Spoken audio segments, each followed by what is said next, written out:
Monthly economic report పై CM Chandrababu మంత్రులు కార్యదర్శులు హెచ్ఓడీలతో సమావేశం నిర్వహించారు.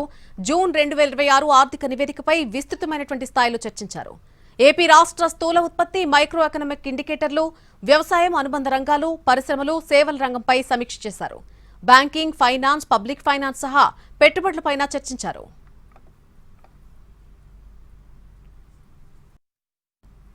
సుపరిపాలన ఈ మూడు కేంద్రంగా చేసుకొని పాలన చేస్తామని హామీ ఇచ్చాం. 57% మ్యాండేట్ ఇచ్చారు. ఇది అనూహ్యం. First time in the history of Andhra Pradesh. వేరే రాష్ట్రాల్లో కూడా ఇటీవల ఇంత పెద్ద మ్యాండేట్ ఎప్పుడు రాలేదు. అయితే దానికి కారణం కూడా మీరు చూస్తే 1924 అనేక సమస్యలు, అనేక ఇబ్బందులు, అదే మరిగా వ్యవస్థలన్నీ కూడా చిన్నాభిన్నం అయిపోయినాయి. చాలా సమస్యలు వచ్చాయి.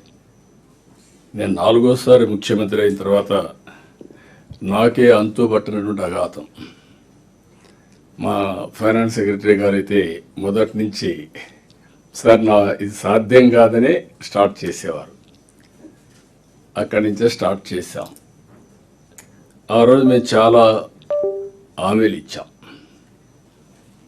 సంక్షేమం సుజావుగా చేస్తాం, టైం బౌండ్ ప్రోగ్రాం ఉంటుంది,